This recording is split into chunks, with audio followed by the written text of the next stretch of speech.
देखिए, अब जो है ये केवल एक भ्रष्टाचार की लड़ाई नहीं है। अब जो ये बन गई है ये हमारे ज़मीर और आत्मसम्मान की लड़ाई बन गई है। एक तरफ वो जो पैसा देकर एसआई में सेलेक्ट हुए, डीवी पीएचडी में सेलेक्ट हुए, चाहे वो 100 है, चाहे 500 है, चाहे 10,000 है। एक तरफ वो जिसने 4 से 5 साल गरीब माँ बाप के वो बच्चे जिन्होंने कुछ ना कुछ संपत्ति बेच के किसी ना किसी तरीके से कर्ज लेकर अपने बच्चों को पढ़ाया, अच्छी शिक्षा दी। एक तरफ वो है और उस मेहनती की सीट उसके सामने से और वो छाती ठोक कर बोल कर कि जो तुझ पे उखड़े उखाड़ ले, एक पैसे देने वाले ने छीन ली। तो अब ये तुम्हारे उस आत्मसम्मान की लड़ाई है जिसके लिए गरीब हमेशा खड़ा होता है कि उससे कुछ भी छिन जाए, उससे उसका जमीर और उसका आत्मसम्मान नहीं छिने। मैं हर एक उस व्यक्ति से, उत्तर प्रदेश के निवासी, भारत के निवासी से, हर एक नागरिक से पूछना चाहूँगा कि क्या कल किसी चौक चौराहे पर जा रहे हो और कल कोई इन्हीं में से फर्जी तरीके से भर्ती हुआ दरोगा आपको पकड़ के आप अपने परिवार के साथ हैं, आपको बेइज्जत कर देता है। उस दिन याद आएगा कि कोई तुम्हारे लिए 100-200 एक ऐसे लोग थे जो भूखे प्यासे गर्मी में तुम्हारे लिए मर रहे थे कि ऐसे कमीने लोग चौक चौराहों पर उस पवित्र वर्दी को पहनकर देश के समाज का नाम गंदा ना करें। तब तुम्हें याद आएगी कि काश हमें वहां पर होना चाहिए था। यह भर्ती 2 स्टेज में, शुरुआत से टेंडर से लेकर एग्जाम सेंटर तक, इस भर्ती में हाई लेवल का भ्रष्टाचार हुआ है। ऐसा भ्रष्टाचार उत्तर प्रदेश के इतिहास में आज तक नहीं हुआ होगा और इतनी ज्यादा चुप्पी उत्तर प्रदेश के इतिहास में आज तक नहीं हुई होगी।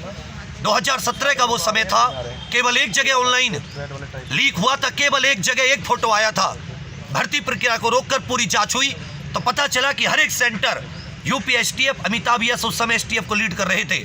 अभी किसी गूगल पे डाल के आपको 10 अखबारों की कटिंग मिल जाएगी कि किस तरीके से संगठित रूप से इसे संगठित गिरोह, हर एक, अगर आप कोई पुलिस वाले होंगे तो उनसे पूछिएगा कि जो संगठित गिरोह होते हैं उनकी हिस्ट्री शीट बनती है पूरी। इन्होंने पूरे संगठित तरीके से लेकर टेंडर से और भर्ती के एग्जाम सेंटर तक, एग्जाम डेट तक, और उसके बाद रिजल्ट और डीवी पीएचडी, उसके बाद नॉर्मलाइजेशन, हर एक चरण में जबरदस्त लेवल का भ्रष्टाचार हुआ है। हम तुम्हारी सीट खाने नहीं बैठे, हम तुम्हें तुम्हारी ईमानदारी की, मेहनत की सीट दिलाने बैठे हैं। शर्म की बात इतनी है कि हम लोगों को बैठना पड़ रहा है जिसके ऊपर, जिसका कोई कहीं तक मतलब नहीं बनता। किसके लिए? कि तुम्हें मेहनत करना सिखाया था, उसके लिए। तुम लोग आस पड़ोस के भी हजारों लोग होंगे जो इससे पीड़ित होंगे, लेकिन तुम में से कोई अपने हक की आवाज उठा रहा। हमें खुशी रहेगी, हमें गर्व रहेगा कि हमने जो पढ़ा किताबों में बचपन से, उन संवैधानिक अधिकारों की जाकर हमने मांग की। हमें गर्व रहेगा कि हमने जो भगत सिंह, सुखदेव, आजाद जी, इनकी कहानियों को पढ़ के सीखा, बाबा साहब के संघर्ष को देखकर जो हमने सीखा, महात्मा गांधी जी के संघर्ष को देखकर जो सीखा, उससे अपने जीवन में जिया। मरेंगे तो आत्मा आराम से आंखें मिलाकर बात कर पाएगी, ना कि उन भेड़ियों की तरह जो चोरी से करके उस पवित्र वर्दी को धारण करना चाहते हैं। एक बार फिर से याद दिला दें, एक भी भर्ती नहीं होगा जिसने भी चोरी की है, यही मर जाएंगे। लेकिन याद रखिएगा, तुम में से एक को भर्ती नहीं हो जाएंगे। चाहे तुम मेरे कार्यालय पर धरना दे दो, चाहे तुम जेल तो जाओगे अलग से। अगर तुमने किसी प्रकार से फिजिकल कुछ भी करने की कोशिश की, तुम में दम है, तुम भी जाओ, कहो जाके खुलेआम कि हमने चोरी की, हमें जाने दो, हमें भर्ती हो जाने दो। और ये दम नहीं है कहने का, तो हक नहीं है तुम्हारा चोरी से सीट लेने का। अब ये बच्चे यहाँ पे खूब, ऐसी संख्या कम नहीं है, इतनी 48 डिग्री 47 डिग्री अगर टेम्परेचर में यहाँ पर अगर एक बच्चा भी बैठे ना, तो समझना वो किसी शेर का जना बच्चा है, वो किसी गीदड़ का नहीं है। आज शाम 5 बजे, आज 17 मई शाम 5 बजे हम एक लाइव कर रहे हैं, उसमें बहुत तगड़े सबूत हैं शुरुआत से लेकर। वो सारे सबूत में पीडीएफ बना के आप लोगों को दे दिए जाएंगे।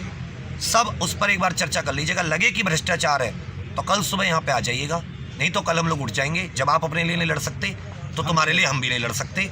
ये फिर से बता रहा हूँ, बेवकूफ़ नहीं है जो यहाँ पे कुछ सबूत के आधार पे यहाँ पे खड़े होंगे। भ्रष्टाचार हुआ है जिसमें वही अधिकारी शामिल है जिन अधिकारी को जांच का अध्यक्ष, मैंने चोरी की और मुझी को चार्ज दे दिया गया कि जाके जांच कर कि तूने चोरी की या नहीं की। तो क्या कभी मैं खुद की चोरी पकड़वाऊंगा?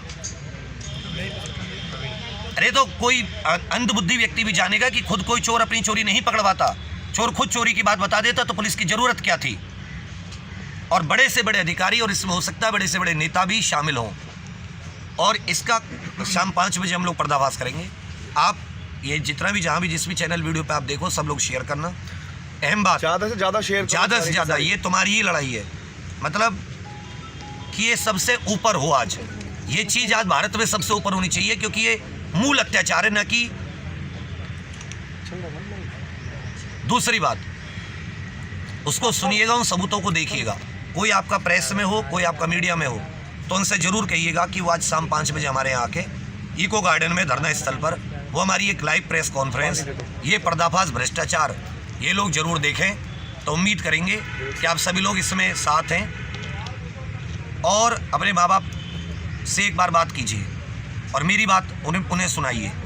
ये आप सिर्फ इतना नहीं है कि आप पैसा देके अपनी ज़मीन जायदाद बेच के, कर्ज लेके, पैसा देके बच्चों को पढ़ने भेज दें, किताब कॉपी ला के दे दें, केवल यहाँ से आपका फर्ज पूरा नहीं होता।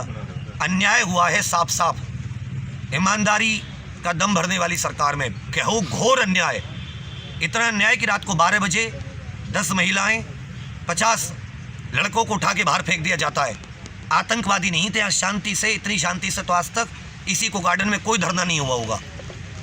इससे ज़्यादा तो अशांति नेता अपनी रैली में फैला देते हैं। हम यहाँ चुप बैठे थे, आराम से बैठे थे, 12 बजे उठा के भगा दिया। हम भी यहाँ, अगर मैं कह रहा हूँ, चुनौती देता हूँ पूरी सरकार को, पूरे सिस्टम को, पूरी व्यवस्था को, हर एक IPS IAS को, जो माइकल लाल आज गलत साबित कर दे मांग को, आज उड़ जाएंगे शाम को। या तो हमें गलत साबित कर दो या फिर हमें ऐसे उठा के मत भगाओ। बस इतनी आपसे रिक्वेस्ट है। सभी लोग कल यहाँ चाहिए इको गार्डन, समझे मेरी बात। और